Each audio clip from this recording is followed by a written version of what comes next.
पहले चुनाव जीतने के लिए बड़े बड़े वादे करो और उसके बाद जब चुनाव जीत जाओ तो वादा खिलाफी करो। आजकल यही तो हो रहा है। लेकिन मुकेश सहनी की पार्टी जो है वो ऐसा बिहार में नहीं होने देगी। वीआईपी पार्टी साफ तौर पे कह रही है कि हमारा लक्ष्य ही यही है कि बिहार के जनता के लिए, बिहार के महिलाओं के लिए हम खड़े रहें। और ऐसे में बिहार सरकार ने जो चुनाव जीतने के लिए 2-2 लाख रुपए देने का वादा किया था, अगर उससे वो मुकरती है, वादा खिलाफी करती है, तो साहब आगे के अंजाम के लिए वो सोच ले। मतलब बिहार एक बड़े आंदोलन के लिए तैयार है और वो आंदोलन हम कर देंगे। मतलब वहां पे हम चूकने वाले नहीं हैं। और ये साफ तौर पे ऐलान है मुकेश सहनी के प्रवक्ता देव ज्योति का। उन्होंने कहा कि भाई पार्टी भी तैयार है और जनता भी तैयार है। अगर वादा खिलाफी होता है और इस तरीके से जो है वो सरकार वादा खिलाफी महिलाओं के साथ करती है, तो अब छोड़ा नहीं जाएगा, बख्शा नहीं जाएगा,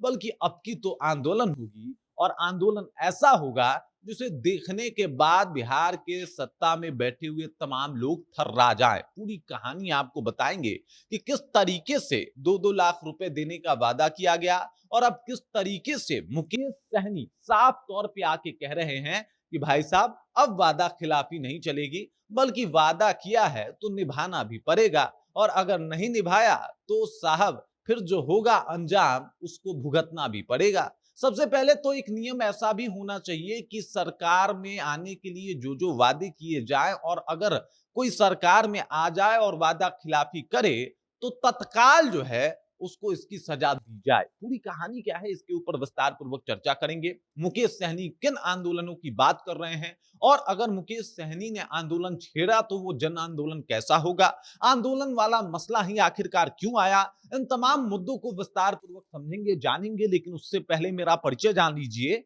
मेरा नाम है रजत और आप जनता जंक्शन देख रहे हैं। आपको बता दूं कि मुकेश सहनी जिनके कोई भी विधायक नहीं है, लेकिन उसके बाद भी जनता के साथ खड़े रहने की एक जिद जो है वो काफी शानदार लग रही है। मतलब वो कहा जाता है ना कि आप जो है वो भले हमें मतलब उस तरीके से सपोर्ट नहीं कर पाए 2025 के विधानसभा चुनाव में, लेकिन उसके बाद भी बिहार के राजनीति के लिए, बिहार के लोगों के लिए और बिहार की महिलाओं के लिए ये पार्टी हमेशा से खड़ी है। वैसे खास तौर पे अपने आप को मल्लाहों की पार्टी बताती है, पिछड़ों की पार्टी बताती है, लेकिन ऐसा कोई नहीं है जिसके दुख में ये पार्टी खड़ी नहीं हुई हो। मतलब चाहे युवाओं के लिए मांग रखना हो, उनके लिए नौकरी और बेरोजगारी की बात करनी हो, इसके ऊपर भी जम के बरसते हैं मुकेश सहनी।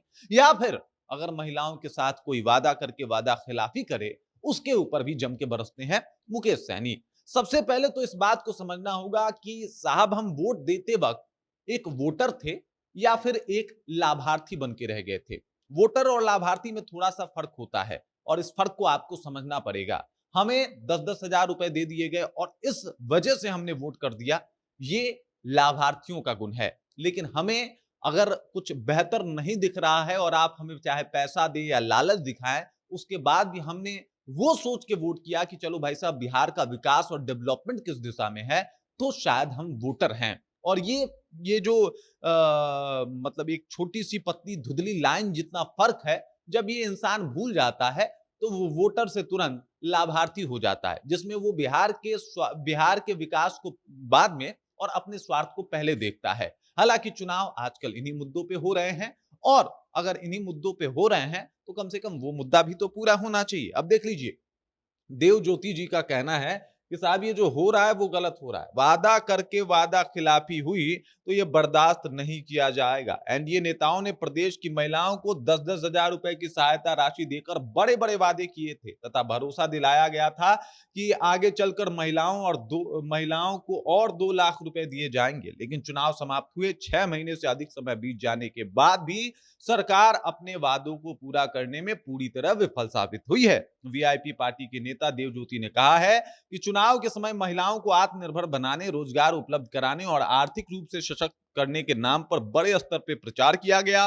गांव-गांव और पंचायत-पंचायत में महिलाओं से ये कहा गया कि एनडीए सरकार बनने के बाद उन्हें आर्थिक सहायता देकर उनके परिवार की स्थिति को मजबूत की जाएगी। लेकिन अब सरकार जो है वो चुप्पी साधे बैठी है, और इस मामले पे देव ज्योति बिल्कुल चुप्पी साधे नहीं बैठे हैं। मुकेश सहनी के काफी करीबी नेता माने जाते हैं, वीआईपी में नंबर 2 के नेता माने जाते हैं, और इनका साफ तौर पे कहना है कि हम लोग चुप नहीं बैठने वाले। उन्होंने साफ तौर पे चेतावनी देते हुए कहा है कि यदि सरकार ने जल्द ही महिलाओं से किए गए वादों को पूरा नहीं किया तो पार्टी राज्य भर में आंदोलन चलाएगी और महिलाओं के अधिकार की लड़ाई लड़ेगी। पार्टी ने मुख्यमंत्री से मांग की है कि चुनाव के दौरान किए गए सभी वादों की स्पष्ट समय सीमा घोषित की जाए तथा महिलाओं को जल्द आर्थिक सहायता उपलब्ध कराई जाए ताकि जनता का लोकतंत्र और सरकार पे भरोसा कायम रहे। मतलब आपने जो वादा किया है उससे मत मुकरिए, उन वादों को पूरा कीजिए और अगर आप ऐसा नहीं करते हैं तो साहब आंदोलन के लिए तैयार रहिए। क्योंकि अगर आपने ये कह के कि भाई हम महिलाओं के बारे में सोचेंगे, हम युवाओं के बारे में सोचेंगे और उसके बाद इन चीजों से मुकर जाते हैं या फिर इन चीजों पे ध्यान नहीं देते हैं, तो अब ये बर्दाश्त नहीं होगा और साफ तौर पे इसे कहा जा सकता है कि एक राजनीतिक जंग का ऐलान जो है वो मुकेश सहनी के पार्टी के द्वारा किया जा रहा है, जिसमें स्पष्ट बताया जा रहा है या तो वादा को पूरा कीजिए या फिर अब मुकेश सहनी की पार्टी अपने कार्यकर्ताओं के साथ, अपने समर्थकों के साथ सड़क पे होगी और शायद जब वो सड़क पे उतरे तो ठीक वही हाल होगा जो 2015 में जब वो गांधी मैदान आए थे और पूरे पटना में चक्का जाम हो गया था। बाकी इस खबर, इस जानकारी को लेकर आप क्या सोचते हैं? आपके जहन में क्या कुछ चल रहा है? कमेंट कीजिए, अपना विचार हम तक पहुंचाइए। बाकी आप देख रहे हैं जनता जंक्शन और मेरा नाम रजत है।